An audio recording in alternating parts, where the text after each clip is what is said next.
I'll admit that I indulged in my fair share of pearl clutching and hand wringing and finger wagging regarding the reveal of Sabrina Carpenter's new album cover for Man's Best Friend last week.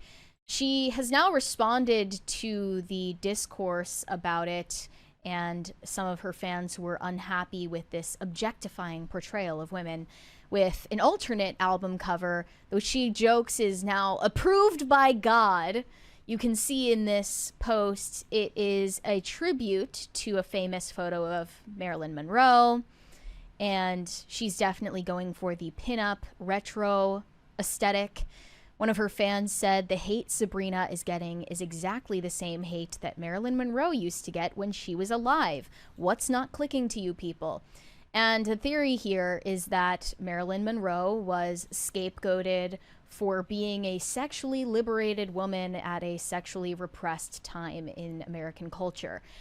And the debate and conversation around this whole album cover controversy has just become absolutely insurmountably stupid.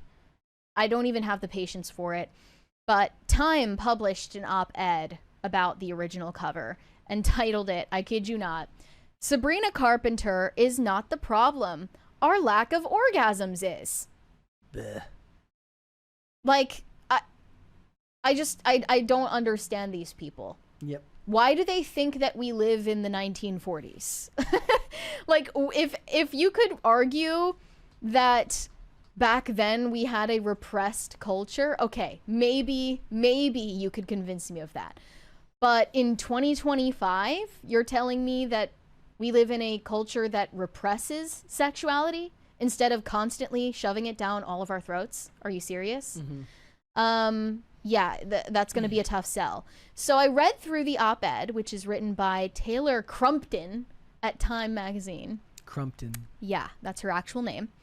And here's how she introduces it. America, we have a problem. No one is having sex anymore, with the exception of Gen X women. That's an odd I had no idea. I didn't know Gen X women were the only people having sex anymore. There is a sharp decline in sexual activity across the nation. And I will be fair, statistically, Gen Z is less sexually active than any prior young adult generation. That is true. Then she goes on to blame Trump for this. The consistent attacks on birth control and reproductive rights, in addition to the rise of trad wives, have no doubt contributed to an environment in the United States where sex feels like not only a means to an end, a baby. What a bizarre idea. That having sex to reproduce the human race, that's wild. But also an inherently fearful act. Truth bomb, it is an inherently fearful act because it's the act that makes new humans. You're never going to surpass that. Like that is an inherently fearful act. It's why sex is imbued with risk for women. That's why women are so naturally risk averse. And ironically enough, for men who are smart enough to understand the consequences of their actions would understand that there is a risk to them if they don't feel like they're in a position in their life to take on the responsibility of having a kid. Mm-hmm. Certainly every time you've ever been told by a woman, like if a woman's ever told you like, I'm late, I haven't had my period, and you're like, oh crap. Yeah. Like, yes, there is risk involved. It does not take an anthropologist or some sort of PhD expert to look at all of human history and understand that sex is costly for women. They know that pregnancy in the human species is longer term, that human beings naturally invest a far longer period to raising their young than all other species.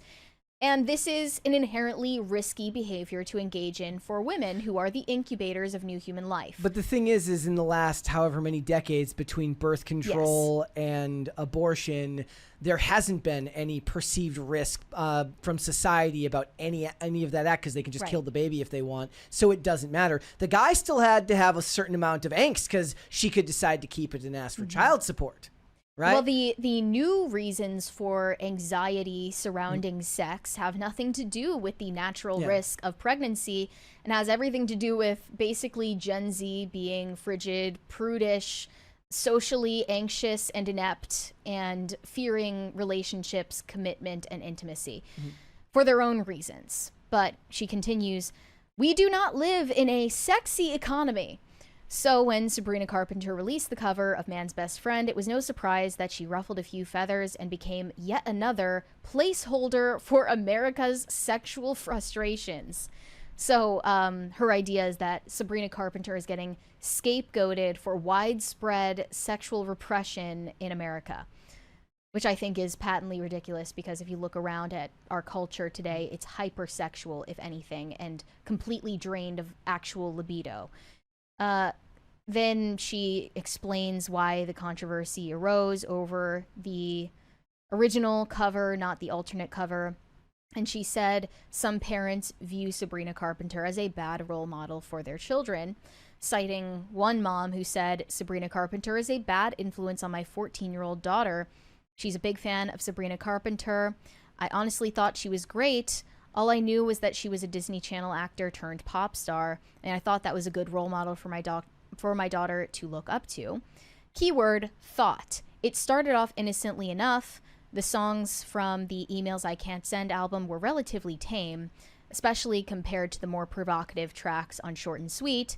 One day, my daughter played the song Bedchem in the car, and I was in absolute disbelief. The lyrics caught me so off guard. I think they're far too grown up for my 14-year-old. I sat down and watched her latest music videos and Instagram posts. What I saw was someone who had transformed from a role model for young girls into a hyper-sexualized version of herself. Sabrina is an adult and free to express herself how she wants, but my daughter is only 14, and I'm sure there are even younger girls who are idolizing her. But if you listen to the perspective of the author of this piece, they think that this is a perfectly appropriate thing for children to be exposed to, and they think it's actually healthy. And if you push back on it, you're a prude and a Puritan. And Sabrina Carpenter herself has responded to those claims and said, well, I'm not the problem. You're the problem. You're obsessed with sex. That's why everything I do that's sexualized gets more attention. And they say she's not wrong. There is a lack of attention toward her acoustic songs, which are often simplified as compared to her exaggerated, risque acts engaging in role play with dancers. Think of her Eiffel Tower reference at her Paris show. The latter is heavily documented and shared on social media platforms, while the former is rarely shown outside of her tour stops. And then they list other examples of pop stars in yesteryear who received similar backlash, including Janet Jackson, Madonna, Britney Spears, Christina Aguilera. They're talking about how Janet Jackson released Pleasure Principle when Ronald Reagan was in office, and how Madonna released her scandalous sex coffee table book during the George H.W. administration.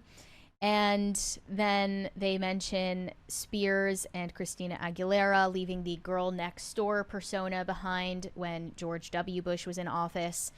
They say sexism is not unique to the music industry, but the standards placed on women in the music industry are reflective of cultural norms of the era in which they're performing. The existence of conservatism, which is rampant as ever in President Donald Trump's second administration, runs in direct opposition to sex-positive pop stars. Are you telling me nobody ever got slut-shamed in the Clinton era? Even Clinton got slut-shamed. I can think of one woman who got slut-shamed during the Clinton era. What does this have to do with conservatism? I think that actually people across the political spectrum believe that we should have some baseline level of dignity and decency. There's a 20 here from... Frack. 18. Are you fracking? Love the new Crisis Party song. Sorry for interrupting. I'll see myself out. No worries. Toxmod says it sucks. Thanks for playing. Toxmod has been #1 hater of the new Crisis Party song since it came out. Thank you, Toxmod. Although the majority of Americans are not having sex, the overt response to Sabrina Carpenter's album cover points out that perhaps they want to. But instead of being honest about their sexual desires, people pin their frustrations onto society's most visible, including pop stars. So 20 here from Tim Hart says, Donald Trump, noted Puritan. Yeah, like what? Are we going to believe that Donald Trump is like the last... He's standing for sexual morality in the 21st century? He's on his, what, third wife? Okay, like, no, not even conservatives who voted for Trump believe this shit. Nope. The problem is not that she is emulating sex positions on stage or on her hands and knees in an album cover. It is neither an attempt to glamorize intimate partner violence nor an introductory 101 course on pub play. The problem is the federal actions that have been taken to defund and restrict access to sex education services in the U.S. You know what it reminds me of? It reminds me of, I remember reading this article about why the later seasons of House of Cards were no longer enjoyable because Donald Trump was in office. Mm-hmm. They're like, look, this was great escapist entertainment during the Obama years, but now that we've got a dictator in office, now it's all too scary to be real. The problem being, of course, that, you know, disgusting bottom-feeding politicians have always existed. They existed during the Obama years. They've existed every year prior because politicians are awful. But when you're a political partisan, then suddenly everything is bad because there's a fascist in office. Right, and the callbacks to the backlash thrown at other pop stars in previous eras was very cherry-picked because you need only look 10 years ago at Miley Cyrus's Wild phase, which was during the Obama years, and she was almost universally humiliated for what she did. And that had nothing to do with the administration at the time. No, these types of things are Rorschach tests. It tells you what this person focuses on in their life. And increasingly, most people focus on politics, or more people focus on politics. The problem is the nation's swing back to conservative idealism, which disproportionately and negatively impacts women, people of color, queer, and trans people, all in the name of quote-unquote family values. You're a demon. The problem is we are farther away from making sex fun and pleasurable for women than we've ever been. You really mean that? Like in 2025 when we're selling dildos at CVS? That making sex fun for women is not important in our culture today? I think it's like actually the top priority of our culture. Not saying that that's a good thing. I deeply disagree with it. But like, what planet are you on? She said, perhaps Sabrina Carpenter did not intend to be a participant in the ongoing culture war of sex and conservatism in the US when she released the cover art. Perhaps she is one of the few Americans not experiencing a sex recession. Good for her, but this album cover does feel like her attempt to participate in a cherished tradition for women in pop music. It is her declaration that women should have agency over their sexuality, just like so many pop stars have done before her. And there you have the admission that she is doing nothing original. She's just reheating the nachos of literally every other female pop star that came before her. Plus, she has no original thought. She's bringing, like, in a lot of ways, she brings up abortion and contraception, and that's the opposite of taking ownership of your actions. Yeah. Are we going to say that in an age where Olivia Rodrigo is giving Plan B to her child fans, we're not focused on sexual liberation for women as a culture? Yeah. The pushback on it is almost negligible. Yeah, even from the right. This is nothing new from this generation. Like, you'd probably get more traction on the right talking about how Taylor Swift is demonic than how Sabrina Carpenter is like a bad role model. Like, we cover it and a couple of other people cover it because it interests you and a couple of other people. Other than that, this stuff is par for the course. And this person making it about policy just shows that that's where their attention is. Intersectional feminism and how it relates back to government here in America.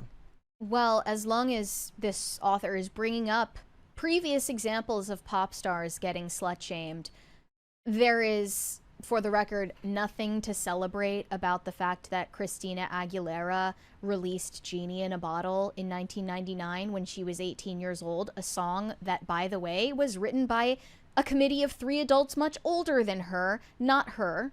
It was not an expression of her sexual liberation. It had nothing to do with her. She didn't write that song. She performed it because she knew that sex would sell. It has nothing to do with empowerment. It never did, and it still doesn't today. Anyway, she concludes, the Man's Best Friend cover art revealed a deep truth in our insecure American consciousness.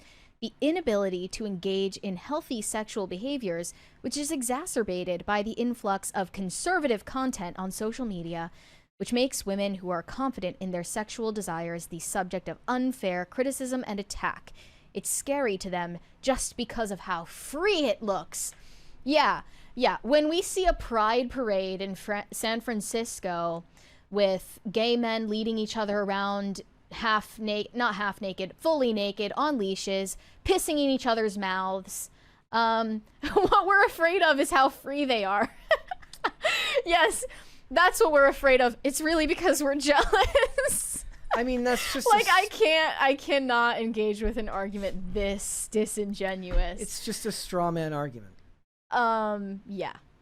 And it's from someone whose peak priority and the core of their entire worldview is infant sacrifice. That's really what it is. They're like, why aren't you celebrating my ability to sacrifice babies to Moloch? And I'm like, I don't know, man. Like, that just seems like a you problem. Thanks for watching. Listen to full episodes of Pop Culture Crisis on Spotify. Keep up with us on social media and make sure you subscribe and ring that bell so you never miss the show. Bye, guys.